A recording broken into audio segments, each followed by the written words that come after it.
suppose x1 is equal to a sin omega t plus alpha 1 is the equation of first SHM, and x2 is equal to a2 a1 और a2 sin omega t plus alpha 2, ये second equation है SHM का। तो ये दो SHMs है, लेकिन दोनों SHM एक ही पार्टिकल पर काम कर रहे हैं। A single particle is subjected to two different SHMs like this. Then the resultant of two SHMs will again be a SHM. तो दो SHM का रिजल्टेंट हमेशा एक SHM ही होता है, और वो SHM का एम्पलीट्यूड और जो इनिशियल फेज जो है वो सिर्फ अलग अलग रहता है। तो we can combine these two SHMs and say that this X is going to be resultant SHM, equation of resultant SHM which is R sin omega t plus delta। अब देखो x1 और x2 ये दो SHMs है, तो इन दोनों का composition कौन है?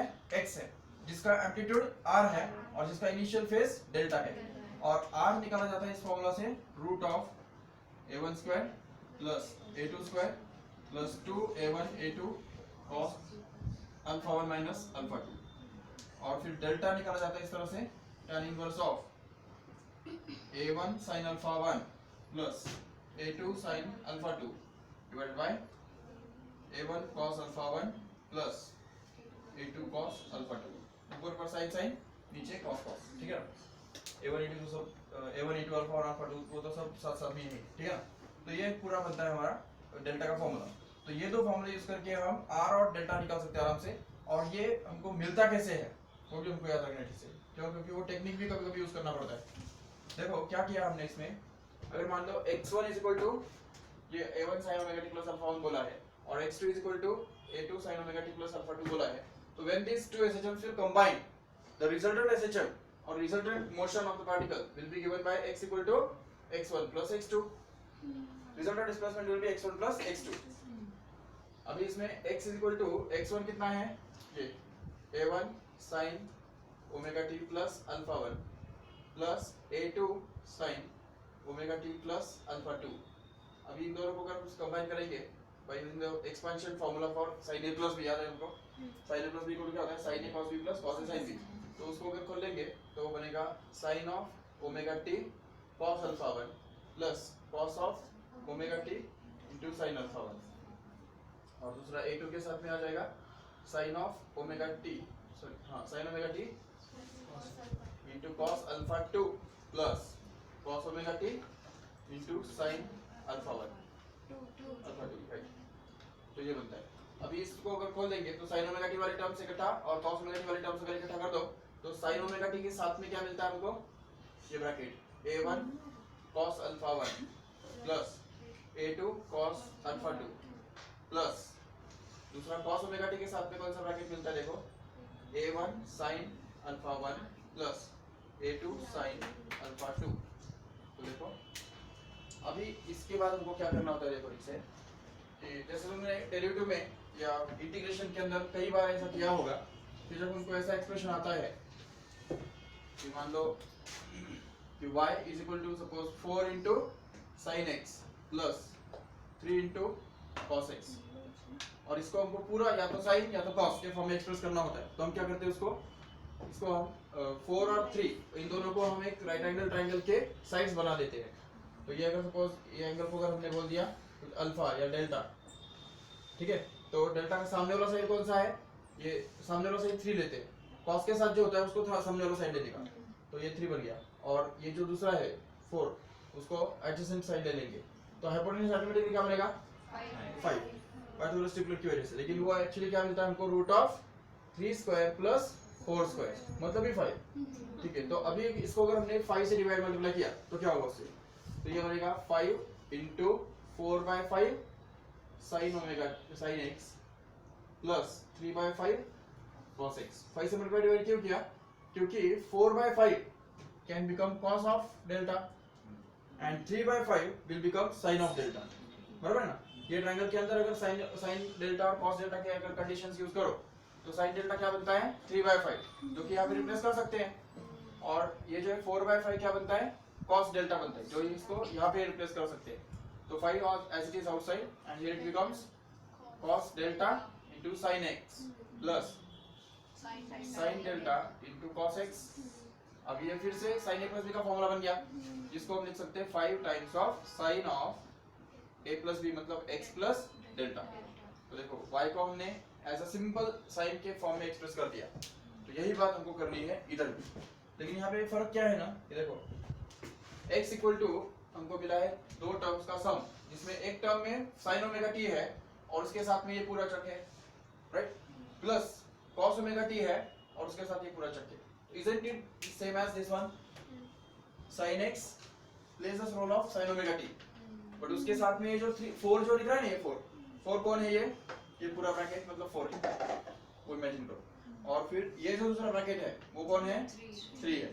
तो अभी हमको क्या करना होगा, हमको 5 कैसे निकालेंगे हम, तो 3 को और 4 को स्क्वायरिंग एंड एडिंग करके उसका रूट निकाल के, बराबर।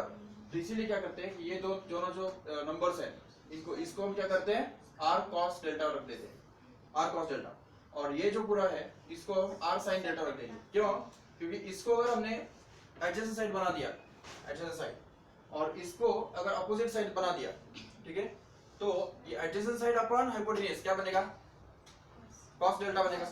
और हाइपोटेन्यूज को अगर हमने r मान लिया दोनों के लिए r, तो फिर this side, this whole thing divided by r will be cos delta ना, तो this must be equal to r cos delta, right, and this must be equal to r sin delta. तो वो replacements अगर हमने कर दिए तो ये हमको स्टैंडर्ड फॉर्म में मिल जाएगा, sin omega t into r cos delta plus cos omega t into r sin delta, so that we can take this r out and remaining thing is just a sin a plus b formula, right? So we can replace it back and get this sin of omega t plus delta, which is here, देखो ये जो हमको मिलता है वो इन दोनों को right angle triangle के दो साइड्स बना के उसका हाइपोटेन्यूज के फॉर्म में उसको cos और sin के फॉर्म में एक्सप्रेस करके हमको मिलता है, ठीक है। अभी बात आती है कि r निकालें कैसे। r हमने यहाँ पे कैसे निकाला था, 3 को और 4 को स्क्वायरिंग करके ऐड करके उसका स्क्वायर रूट निकाल के निकाला था, राइट। तो वही हमको यहाँ पे भी करना है। इसको अगर हमने बोल दिया है a1 cos alpha 1 plus a2 cos alpha 2 is equal to r cos delta, हमने उसको डाल दिया, राइट। और ये वाला जो है पूरा a1 sin alpha 1 plus a2 sin alpha 2, इसको हमने क्या लिखा, r sin डेल्टा लिख दिया। अभी सोचो अगर स्क्वायरिंग को फेस करेंगे तो क्या होगा, स्क्वायर द बोथ साइड्स, तो LHS का भी स्क्वायर होगा, RHS का भी स्क्वायर होगा, और एडिंग भी करना है हमको, एडिशन भी करना है। तो जब स्क्वायरिंग करेंगे तो a प्लस b तो होल स्क्वायर का फॉर्मूला यूज करना पड़ेगा, तो वो a square plus b square plus 2ab ये बनता है। इसमें भी स्क्वायरिंग करेंगे तो a square plus b square plus 2ab करना पड़ेगा, राइट। तो जब हम ऐड करेंगे इनको तो a1 square cos square alpha 1 plus a1 square sin square alpha 1, तो a1 स्क्वायर कॉमन आ जाएगा उसमें से, cos square alpha 1 plus sin square alpha 1 कितना बनता है 1, तो a1 स्क्वायर into 1 मतलब a1 स्क्वायर बनेगा ना, ये वही a1 स्क्वायर है, ओके। प्लस अभी सेकंड टर्म क्या बनने वाला है, a2 square cos square alpha 1 plus 2 plus a2 square sin square alpha 2, उसमें से भी a2 स्क्वायर कॉमन निकालो, sin square plus cos square 1, तो a2 स्क्वायर, ये देखो ये a2 square plus 2 times ab वाला टर्म भी तो है ना, दोनों में ऊपर भी है नीचे भी है, तो इधर क्या आने वाला है 2a1 a2 cos alpha 1 cos alpha 2, और नीचे आने वाला है 2a1 a2 sin alpha 1 sin alpha 2, right. तो अगर 2a1 a2 बाहर ले लो तो cos alpha 1 cos alpha 2 plus sin alpha 1 sin alpha 2 आता है, बराबर। लेकिन हमको पता है कि cos a cos b plus sin a sin b is the formula for cos a minus b, तो उससे वो cos a alpha minus alpha 2 आता है, समझो ठीक से। और ये किसका वैल्यू है, ये देखो इधर r square cos square delta plus r square sin square delta, r square common cos square plus sin square again 1, and r square का ये पूरा वैल्यू मिलता है, तो r will be root of this whole thing, इसलिए root बन गया, समझो ठीक से। लेकिन इस पूरे का समरी ये है कि ये फार्मूला तुमने पहले कभी देखा है, इस टाइप का फॉर्मूला पहले देखा कभी, कहाँ पे देखा है, वेक्टर्स में देखा है ना। वेक्टर्स के अंदर दो वेक्टर्स जो थीटा इतने एंगल पे इंक्लाइंड होते हैं, तो उनका रिजल्टेंट का मैग्नीट्यूड ड्रॉ करने के लिए, निकालने के लिए हम यही फॉर्मूला यूज करते हैं, बराबर। अभी यहाँ पे देखो ये a1 a2 ये दोनों वेक्टर्स है क्या, एम्पलीट्यूड है ना, वो दो एसएचएम्स कंबाइन होने जा रहे हैं, तो वो उनके एम्पलीट्यूड्स है, वो वेक्टर्स थोड़ी है, but they behave like vectors. Why?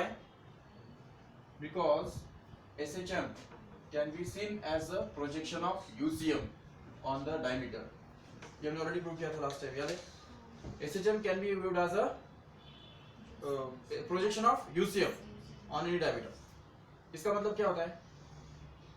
अगर कोई particle uniform circular motion perform कर रहा है तो उसका परछाई डायमीटर के ऊपर गिरने वाला परछाई SHM परफॉर्म करेगा. इसके ऊपर कंसेप्चुअल प्रॉब्लम भी पूछ सकते हैं, वो बात अलग. अगर मान लो ऐसा पूछा कि सपोज कि एक पार्टिकल है, वो इस तरह से हमने हवा में घुमाया, मतलब एक स्ट्रिंग लिया, स्ट्रिंग को एक स्टोन बांध दिया और उसको ऐसे वर्टिकल सर्कल में घुमाया कांस्टेंट स्पीड के साथ. कांस्टेंट स्पीड के साथ वो घूमता जा रहा है. तो अगर वो उसका पीरियड ऑफ रिवॉल्यूशन अगर दे दिया है 2 सेकंड में वो एक रिवॉल्यूशन कंप्लीट करता है, तो उसका जो परछाई है वो SHM परफॉर्म करेगा. और उस SHM का टाइम पीरियड कितना होगा? वही होगा 2 सेकंड्स होगा. अगर तुमको दिया है कि ये जो वर्टिकल सर्कुलर मोशन वाला जो पार्टिकल है, यूनिफॉर्म सर्कुलर मोशन वाला पार्टिकल, उसका अगर दिया है कि it's moving with velocity of 4 meter per second, suppose 4 meter per second से वो जा रहा है, तो what will be the maximum velocity of the particle at the mean position for the particle in SHM? उसके परछाई का सेंटर पे मीन पोजीशन पे वेलोसिटी कितना होगा? जितना उसका है 4 मीटर पर सेकंड. समझा कैसे? क्योंकि जब ये घूम रहा है तो टॉप पॉइंट पे जाके वो उसका वेलोसिटी हॉरिजॉन्टल होता है, तो उस समय वो और उसका परछाई दोनों साथ सेम वेलोसिटी से जा रहे होंगे कि नहीं? सिर्फ मीन पोजीशन पे उनके दोनों के वेलोसिटीज मैच होंगे, एक्सट्रीम पॉइंट पे नहीं. क्योंकि थोड़ा सा भी अगर मीन पोजीशन से दूर जाता है तो इसका वेलोसिटी कर्व्ड हो गया है कि नहीं? फिर उसका वेलोसिटी इस तरफ है, इसलिए इन दोनों के वेलोसिटीज में थोड़ा डिफरेंस रहेगा, सेम नहीं रहेंगे वो. और मीन पोजीशन पे अगर सपोज एक्सट्रीम पॉइंट पे अगर चले जाओ फिर तो और बुरी बात होगी. क्योंकि यहाँ पे मीन एक्सट्रीम पोजीशन पे ये वाला पार्टिकल सर्कुलर मोशन वाला पार्टिकल तो सीधा नीचे जा रहा है, 4 मीटर पर सेकंड से नीचे जा रहा है, लेकिन उसका परछाई कांस्टेंट है, रेस में हिल भी नहीं रहा है. क्यों? क्योंकि ये नीचे जा रहा है ना, तो परछाई किधर जाएगा? समझा ठीक से? अगर मोमेंटली क्यों ना हो, 1 सेकंड के लिए क्यों ना हो, नीचे की तरफ वो अगर जा रहा है तो उसका परछाई वहां पे तभी रेस में होगा जरूर. इसलिए कहा जाएगा कि एक्सट्रीम पॉइंट पे परछाई रेस में होगा, पार्टिकल लेकिन 4 मीटर पर सेकंड से ही मूव हो रहा है. थोड़ा आगे जाता है और तो उसका वेलोसिटी तो जो है वो तो कांस्टेंट है, 4 मीटर पर सेकंड कांस्टेंट है, लेकिन उसका परछाई का स्पीड बढ़ता जा रहा है. क्यों? क्योंकि यहाँ पे उसका एंगल ऐसा है, यहाँ पे और ऐसा हो गया, यहाँ पे और ऐसा हो गया. तो जब उसका जब वो हॉरिजॉन्टल ट्रैवल करेगा तो हॉरिजॉन्टल ट्रैवल करने के टाइम उसका परछाई और वो खुद दोनों सेम स्पीड से ट्रैवल करेंगे. और वो कभी होगा जब वो या तो टॉप पॉइंट पे हो या तो बॉटम पॉइंट पे हो. सिर्फ तब होगा जब वो ऑसिलेशन वाला पार्टिकल मीन पोजीशन पे होगा, इसलिए उसको मैक्सिमम वेलोसिटी बोलेंगे. इसलिए ऑसिलेशन का मैक्सिमम वेलोसिटी कहाँ पे होता है? मीन पोजीशन पे होता है. और वो वेलोसिटी और ये यूनिफॉर्म सर्कुलर मोशन वाले पार्टिकल का वेलोसिटी सेम ही होता है, नो डाउट. और फिर ये बात कि ये जो सर्कुलर मोशन वाला पार्टिकल है उसका एक्सेलरेशन कांस्टेंट होता है, मतलब मैग्नीट्यूड में एटलीस्ट अगर देखो तो ओमेगा स्क्वायर इनटू r कितना होता है उसका? r ओमेगा स्क्वायर होता है ना, सर्कुलर मोशन में हमने देखा है. तो ये उसका एक्सेलरेशन कांस्टेंट है मैग्नीट्यूड में. लेकिन ऑसिलेशन वाले पार्टिकल का एक्सेलरेशन कांस्टेंट होता है क्या? नहीं, वो तो ओमेगा स्क्वायर इनटू x होता है. तो वहां पे ओमेगा स्क्वायर इनटू r है और यहाँ पे ओमेगा स्क्वायर इनटू x है, तो वो डिफरेंस बन गया. तो इसलिए द ऑसिलेशन वाला पार्टिकल का एक्सेलरेशन हर पॉइंट टू पॉइंट चेंज होता रहेगा जरूर. लेकिन ये दोनों मैच कब होंगे? फिर से एक्सट्रीम पोजीशन पे. एक्सट्रीम पोजीशन पे पार्टिकल का जो एक्सेलरेशन है वो इस तरफ रहेगा हॉरिजॉन्टल में डायरेक्शन में, और इसलिए वो जो पार्टिकल है उसका भी एक्सेलरेशन इस तरफ ही रहेगा. बाकी सब पॉइंट्स पे थोड़ा थोड़ा एंगल पे इंक्लाइन होगा वो, इसलिए हमको उसका प्रोजेक्शन निकालना पड़ेगा. तो इसलिए वो कम हो जाएगा. ऑसिलेशन वाले पार्टिकल का एक्सेलरेशन कम रहेगा सर्कुलर मोशन वाले पार्टिकल के एक्सेलरेशन से. लेकिन एक सिर्फ एक्सट्रीम पॉइंट ऐसा होगा कि जहाँ पे दोनों के एक्सेलरेशन सेम बनेंगे, जो कि a ओमेगा स्क्वायर, इसका बनता है a ओमेगा स्क्वायर और उसका बनता है r ओमेगा स्क्वायर. सेम हो गया ना, क्योंकि एम्पलीट्यूड और रेडियस सेम ही तो है. तो इसलिए these are the connections between the circular motion and oscillation.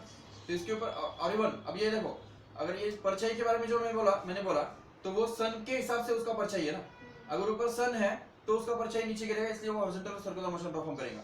अभी सोचो वही पार्टिकल के ऊपर अगर मैंने इस तरफ से अगर एक फोकस डाल दिया, ये पार्टिकल ऐसे घूम रहा है, सर्कुलर मोशन परफॉर्म कर रहा है, और इस तरफ से फोकस डाल दिया, तो ये दीवार पे उसका परछाई गिरेगा. अभी नीचे नहीं गिर रहा है परछाई, दीवार पे गिर रहा है. तो वो जो पार्टिकल है वो भी SHM परफॉर्म करेगा. ठीक है, और उसका जो इक्वेशन वो भी हम निकाल सकते हैं आराम से. तो इसलिए देखा जाएगा कि उसका लेकिन डायमीटर ये होने की वजह से अगर मान लो कि स्टार्टिंग पॉइंट सिर्फ अलग अलग होगा उसका. देखो अगर सपोज ये पार्टिकल है और ये उसका परछाई और ये एक परछाई। तो जब ये स्टार्ट अगर करेगा यहाँ से सपोज, तो जब ये स्टार्ट करेगा तो ये वाला पार्टिकल किधर रहेगा, नीचे वाले परछाई वाला पार्टिकल मीन पोजीशन पे रहेगा, राइट, क्योंकि इसका जो है ये एक्सट्रीम पोजीशन है और ये मीन पोजीशन है। और अभी अगर परछाई इस तरफ अगर गिरता है तो उसका ये एक्सट्रीम पोजीशन होगा, ये मीन पोजीशन होगा और ये टॉप एक्सट्रीम पोजीशन होगा, बराबर। तो देखो जब ये यहाँ से स्टार्ट करेगा तो अगर हमने एंगल मेजर करना यहाँ से चालू किया तो जैसे वो एंगल कवर करता जाएगा तो ओमेगा टी के हिसाब से इसका जो परछाई है वो कैसे, कौन सा इक्वेशन सेटिस्फाई करेगा, x equal to a sine omega t, ये इक्वेशन सेटिस्फाई करेगा। समझा क्यों? क्योंकि जब यहाँ पे आएगा तो उस समय उसका डिस्प्लेसमेंट ये हो चुका होगा, तो उस समय ये जो है ये एंगल, ये अगर ओमेगा टी है तो ये भी ओमेगा टी रहेगा जरूर, और उसकी वजह से इसका जो अपोजिट साइड है वो कितना बनेगा, अगर एम्पलीट्यूड ए है उसका तो वो x equal to a sine omega t बनेगा, उसका प्रोजेक्शन मतलब हॉरिजॉन्टल प्रोजेक्शन। तो वो ए साइन ओमेगा टी मिल गया, इसलिए इसका जो इक्वेशन है वो x equal to a sine omega t रहेगा जरूर। लेकिन अभी उसी केस में देखो कि अगर इसका मैंने एक इक्वेशन निकालना चाहा तो क्या होगा, देखो इसके लिए ये थोड़ा एकदम चेंज करना पड़ेगा, ये अभी रब करो 2 मिनट के लिए। ये देखो सपोज ये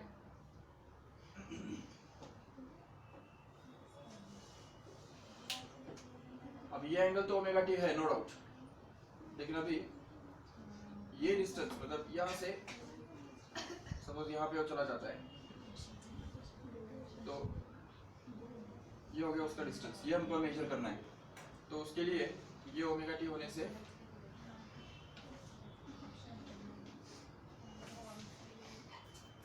ये ओमेगा टी है और ये जो डिस्टेंस है ना, ये डिस्टेंस ध्यान देते ये y रहेगा, राइट।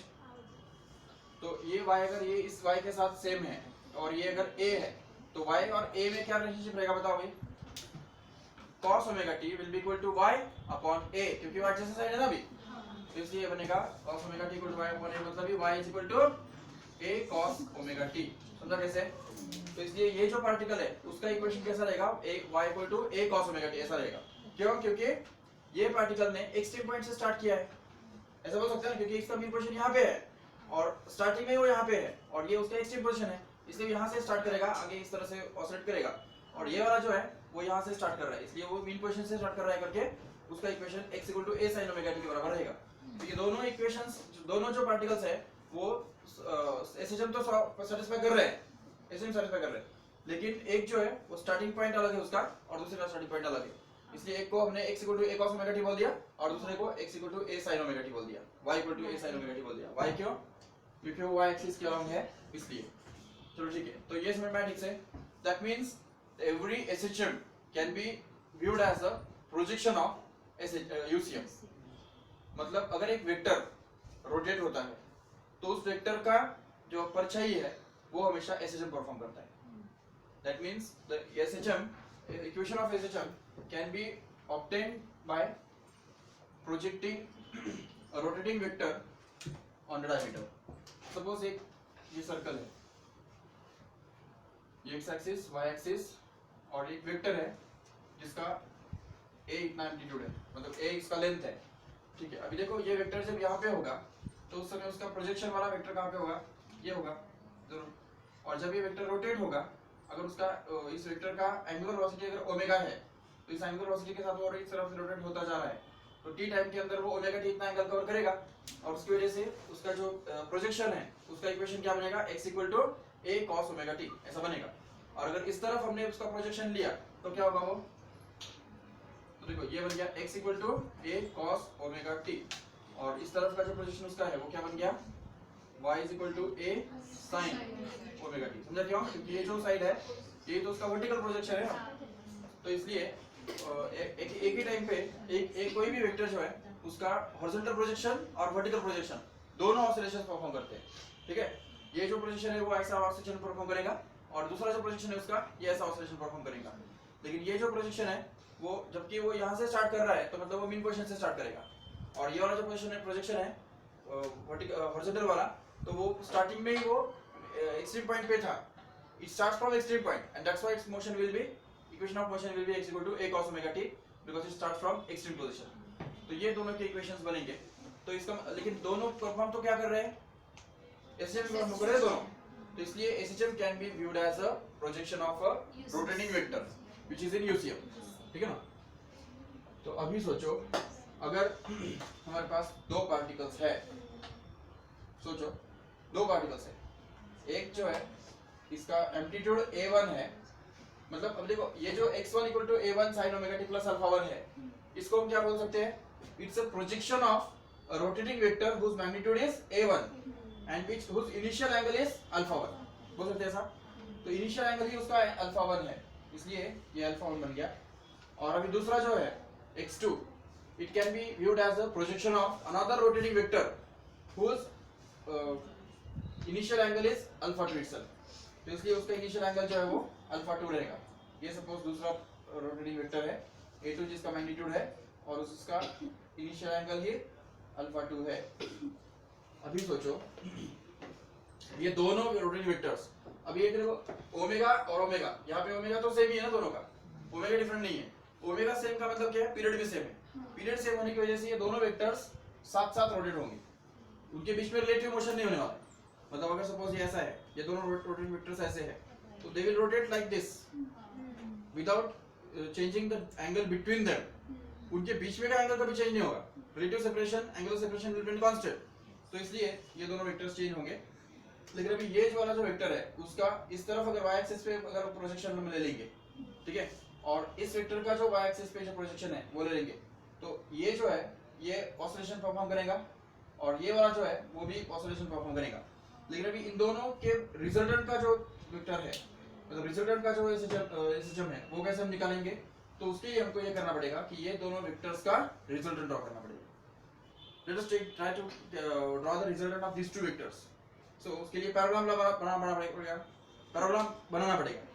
तो पैराग्राम बनाने के लिए क्या जरूरी है, इसका पैरेलल साइड यहाँ से, राइट, और इसका पैरेलल साइड यहाँ से ड्रॉ करना पड़ेगा। ये चलो ये बन गया पैरेलल साइड इधर, और इसका पैरेलल साइड इधर से, ये बन गया। अभी देखो इसका जो वर्टेक्स, फोर्थ वर्टेक्स है वो हमको ज्वाइन करना है ओरिजिन के साथ, और ये क्या बन गया हमारा रिजल्टेंट वेक्टर। अभी ये जो रिजल्टेंट वेक्टर है उसका प्रोजेक्शन अगर हमने लिए y एक्सिस पे, that is going to be the resultant SHM, ठीक है। तो इस रिजल्टेंट वेक्टर का जो मैग्नीट्यूड है वो रहेगा r, और उसका जो प्रोजेक्शन है उसको हम बोलेंगे x। ये देखो ये x बन गया। लेकिन ये कौन है, ये पहले वाले वेक्टर का प्रोजेक्शन y एक्सिस पे x1, इस वाले का x2 और रिजल्टेंट का x, तो यू कैन से